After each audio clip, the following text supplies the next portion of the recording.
Vamos falar então sobre como ter calma e contentamento no mundo frenético, ou seja, como reduzir o nível de estresse, de ansiedade, de exaustão nessa vida louca que a gente tem hoje em dia.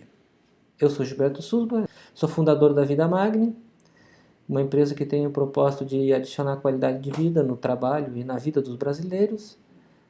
Então, as fases do estresse, o processo do estresse, para você entender em que ponto você se encontra, para você saber o que você tem que fazer para parar esse processo, certo? Vamos lá então. Fala-se de 4 fases: a fase de alerta, a fase de resistência, a fase de quase exaustão e a fase de exaustão.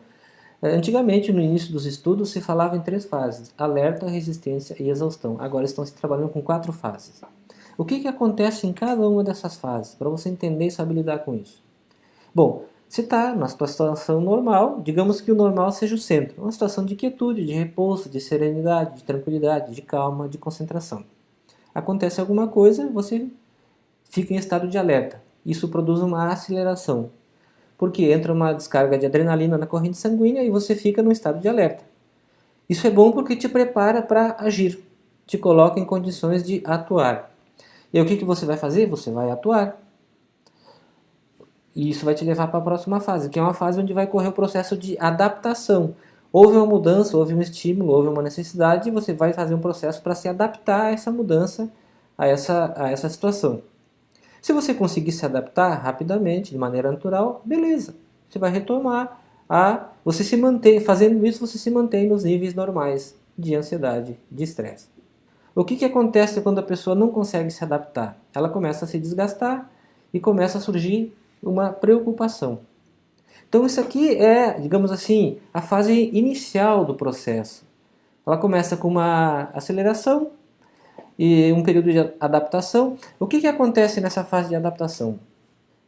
Como é que você sabe se você não está se adaptando? Quando começa a surgir aquela sensação de falta de tempo. Eu não tenho tempo, não vai dar tempo, eu não vou conseguir. Ou seja, essa pressão do tempo é um sinal de que você não está se adaptando às situações, aos estímulos, às necessidades que estão surgindo para você. A próxima fase é a preocupação, onde você começa a ficar com medo de perder tempo. Ou seja, quando você tem um tempo livre para você retomar ao centro, retomar esse silêncio, essa quietude, essa calma, você entope isso de coisas para fazer. Ou você está lá brincando com o seu filho pensando no trabalho, nas coisas, no milhão de coisas que você tem para fazer. Então você não está nem num lugar nem no outro. Isso é uma característica da fase de quase exaustão, é um princípio de preocupação, esse medo de perder tempo. Começa a ficar meio neurótico com a questão tempo. A próxima fase vai para o outro extremo. Na exaustão você começa a procrastinar. Isso começa simplesmente com uma procrastinação.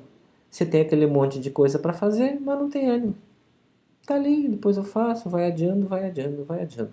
E o que acontece? A vida continua, a roda não para de andar, vai surgir um novo estímulo. Esse novo estímulo, quando ele cair, você está nessa fase, ele já vai te levar para um estado de irritação ou de cansaço. Ou dos dois, fica oscilando entre irritação e cansaço. Essa irritação, esse cansaço vai se converter em desequilíbrio emocional. Você começa a ter explosões de raiva ou explosões de choro. Isso vai acabar te levando a um estado de tristeza. Está percebendo que nessa segunda volta você se afastou um pouco mais ainda do centro. Ou seja, é uma espiral negativa te sugando. Você está sendo sugado por essa espiral negativa. A vida continua, vem um novo estímulo e aí você já vai estar num estado de agitação total. É pressa, é correria, é aquele Deus nos acuda do dia a dia, muito comum hoje em dia. Então qualquer coisa que apareça de novo quando você está nesse estado, estressa. Ou seja, tudo estressa. Qualquer coisinha gera estresse. Esse estresse permanece durante muito tempo, se converte em ansiedade. E aí começam a surgir transtornos de ansiedade ou depressão, onde a pessoa começa a se entregar. Tudo isso por uma questão muito simples. Afastou-se do centro, afastou-se do seu eixo. Afastou daquilo que eu chamo de zona de silêncio. Essa zona de quietude. Essa zona de concentração, essa zona de contato com você mesmo, com a sua essência.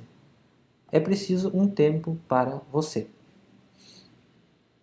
Não sei que fase você está, mas comece a pensar em como você vai encontrar esse tempo para você. 1 minutinho, 2 minutinhos, 5, 10, 20, seja lá o que for. Mas é preciso começar a pensar sobre isso. E eu já vou te explicar mais sobre esse assunto. Qual é que é o grande problema dessa espiral negativa? Que quanto mais você se afasta desse centro, mais você desconecta dos seus sentidos. Eu chamo isso de desconexão sensorial. É a ideia do sapinho na panela, né? Aquela brincadeira, naquela piada. O sapinho está lá na panela, aí você liga o fogo, a água vai amornando, ele não, ai, tá gostosinho, tá bom, tá curtindo. Então ele está curtindo, a água vai esquentando um pouquinho. Quando ele se dá por conta, a água já está fervendo, ele já não consegue fazer mais nada. Ficar preso nessa panela. A gente vive, quando está desconectado sensorialmente, vive mais ou menos desse jeito. Em dois modos, o modo acomodado e o modo agitado. Ou a pessoa está super agitada, correndo com pressa na correria, ou ela está acomodada, vendo a vida passar, desperdiçando tempo, sem ânimo para nada. É mais ou menos assim. A gente vive alterando nesses dois modos. Na prática acontece o seguinte, quando você percebe que não está bem, é porque já está horrível. Eu não sei que fase do estresse, da adaptação você se encontra, mas preste atenção nessa conexão sensorial para que você não vá procurar ajuda ou fazer alguma coisa para evitar níveis severos quando já for tarde demais. Eu vou ficando por aqui, lembre-se de escrever porque valeu a pena assistir esse vídeo, curta, compartilhe e nos vemos lá no treinamento.